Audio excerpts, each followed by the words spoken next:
It's time to get depressed together. I'm sorry, Sayori, but I think we're gonna have to go with our original. You ever get the sense that no matter what choice you make, it's gonna be the wrong choice? It would be unfair of us to double time Sayori and Yuri.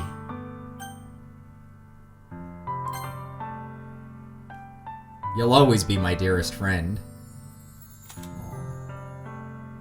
What you need most is for things to be like they've always been. Monica told me the truth. She told me how much happier you seemed after I joined the club.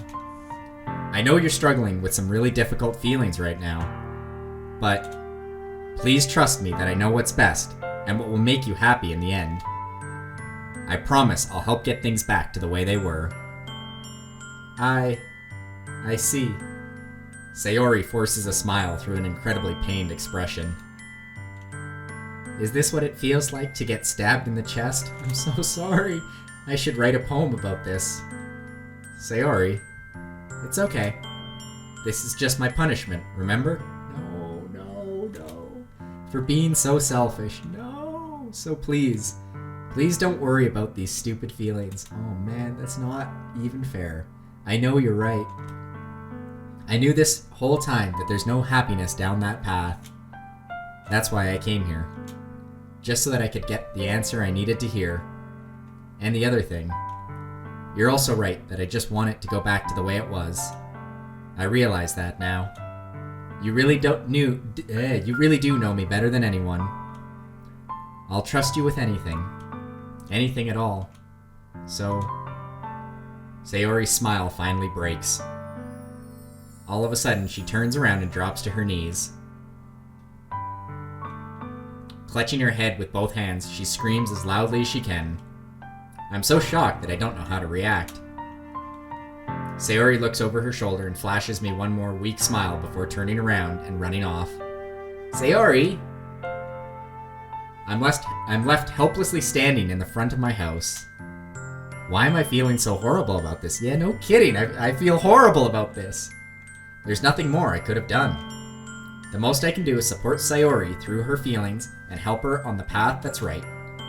But I'm having as much trouble understanding Sayori's feelings as she is. Even though I can comfort her, I keep wondering if I should be doing something more or something different. I know these thoughts will continue to plague me until things are back the way they were. I'm gonna give it everything I've got. Sayori will always be my dearest friend. Shoot, that's the wrong button. And I'll do whatever it takes to put a smile on her face every day. It's the day of the festival. Of all days, I expected this to be the one where I'd be walking to school with Sayori. But Sayori isn't answering her phone. I considered going to her house to wake her up, but decided that's a little too much. Meanwhile, the preparations for the event should be nearly complete. The banner Yuri and I painted is dry, and I gently roll it up to take it with me. She sent me a pleasant text reminding me not to forget anything, and I reassured her. Funnily enough, I probably feel the same way as Natsuki about the event. I'm more excited for it to be over so I can spend time with Sayori and Yuri at the festival. But knowing Monica, I'm sure the event will be great too. You're the first one here. The music has died off again. I don't know why. Thanks for being early. That's funny. I thought at least Yuri would be here by now. Monica is placing little booklets on each of the desks in the classroom. They must be the ones she prepared that have all the poems we're performing. In the end, I found a random poem online that I thought Monica would like and submitted it. So that's the one I'll be performing. I'm surprised you didn't bring Sayori with you. Yeah, she overslept again. That dummy. You'd think that on days this important she'd try a little harder. No, that's not fair. I say that, but okay. I suddenly remember what Sayori told me yesterday, and I suddenly feel awful knowing it's not nearly that simple for her. I only said it because it's the way I'm used to thinking. But maybe I should have gone to wake her up after all. You should take a little more responsibility for her. I mean, especially after your exchange with her yesterday.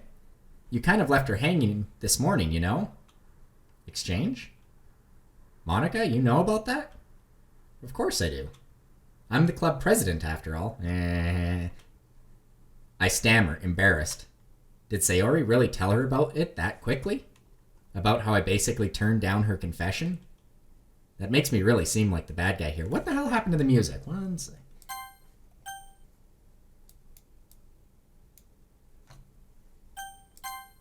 Is this supposed to be atmospheric? I'm really worried. But I'm the one who knows what's best for her, right? No. I mean, you can try. You don't know the full story at all, so don't worry. I probably know a lot more than you think. Monica has been as friendly as usual, but for some reason I felt a chill down my spine after hearing that. Hey, do you want to check out the pamphlets? They came out really nice. Yeah, sure. I grabbed one of the pamphlets laid out on the desks. Oh yeah, they really did. Something like this will definitely help people take the club more seriously. Yeah, I thought so too.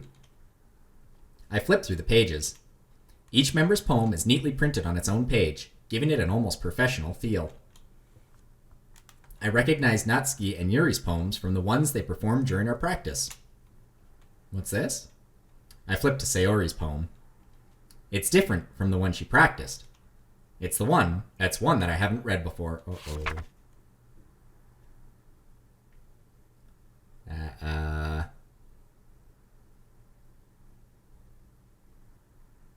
Okay. Get out of my head.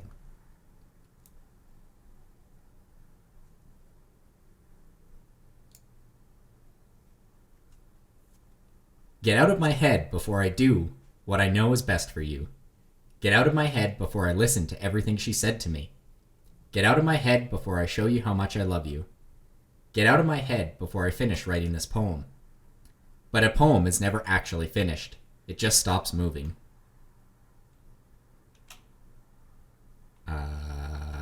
What is this? Reading the poem, I get a pit in my stomach. What's wrong? Nothing. This poem feels completely different from everything else Sayori's written. But more than that, I've changed my mind. I'm gonna go get Sayori, so... Well, alright. Try not to take too long, okay? I quickly leave the classroom. Don't strain yourself. Monica calls that out after me. I quicken my pace. Oh, fuck me. What was I thinking? I should have tried a little bit harder for Sayori. It's not a big deal to at least wait for her or to help her wake up. Even the simple gesture of walking her to school makes her feel really happy. Besides, I told her yesterday that things will be the same as they always have been. That's all she needs, and what I want to give her. I reach Sayori's house and knock on the door. I don't expect an answer since she's not picking up her phone either. Like yesterday, I open the door and let myself in. Sayori? She really is a heavy sleeper. I swallow. I can't believe I ended up doing this after all. Waking her up in her own house? Isn't that more like something a boyfriend would do? In any case, it just feels right. Outside Sayori's room, I knock on her door. Sayori? Wake up, dummy. There's no response. I really didn't want to have to enter her room like this. Oh no. Isn't it kind of a breach of privacy? But she really leaves me no choice. I gently open the door. Sit. Oh.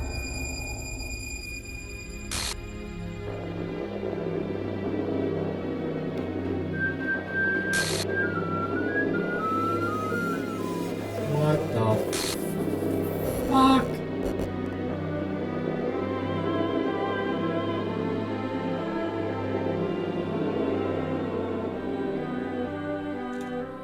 What the hell? What the hell? Is this a nightmare? Okay, the music is holy fucking impactful. It has to be. This isn't real. There's no way this can be real. Sayori wouldn't do this. Everything was normal up until a few days ago. That's why I can't believe what my eyes are showing me. I suppressed the urge to vomit. Just yesterday, I told Sayori that I would be there for her. I told her I know what's best and that everything will be okay. Then why? Why would she do this? How could I be so helpless? The music is so haunting, I've got chills going down my fucking spine. What did I do wrong? Turning down her confession? That has to be what pushed her over the edge. Her agonized scream still echoes in my ears. Why did I do that to her when she needed me the most? Why was I so selfish? This is my fault. My swarming thoughts keep telling me everything I could have done to prevent this. If I just spent more time with her, walked her to school, and gave her what I know she wanted out of our relationship, then I could have prevented this. I know I could have prevented this. Screw the literature club. Screw the festival. I just lost my best friend. Someone I grew up with. She's gone forever now. Nothing I can do to bring her back. This isn't some game where I can reset and try something different. I only had one chance and I wasn't careful enough. And now I'll carry this guilt with me until I die.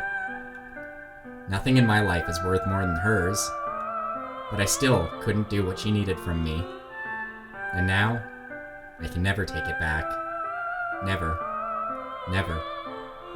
Never. Never.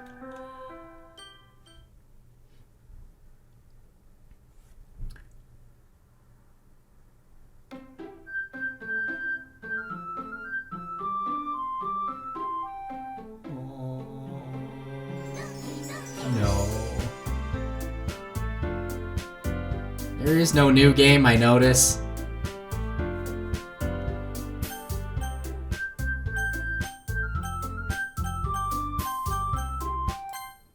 Let's see what happens if you click new game. The music is all fucked up.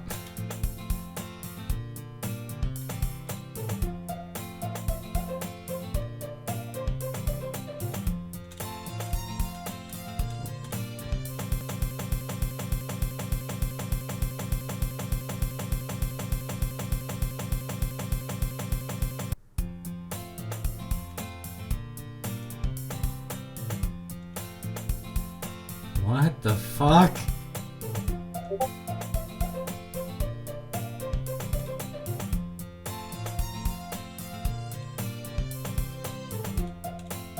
What the fuck?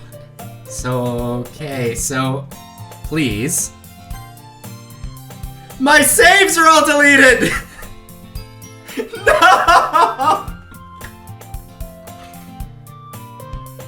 Oh no! No, no, no, no, no!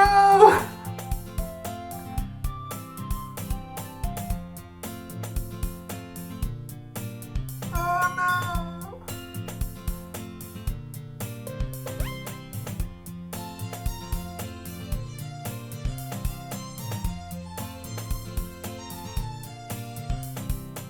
I'm so mad at the game right now for being so well done.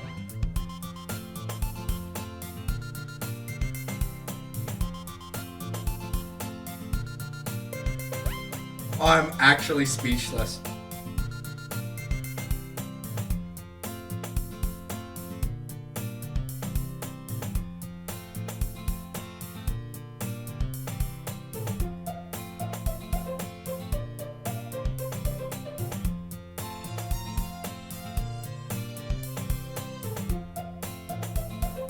Well, as much as I hate to do it, I'm gonna call this a part and call it mission or game complete in the most horrific way possible.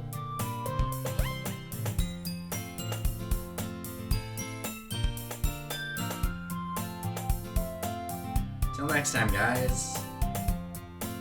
Later.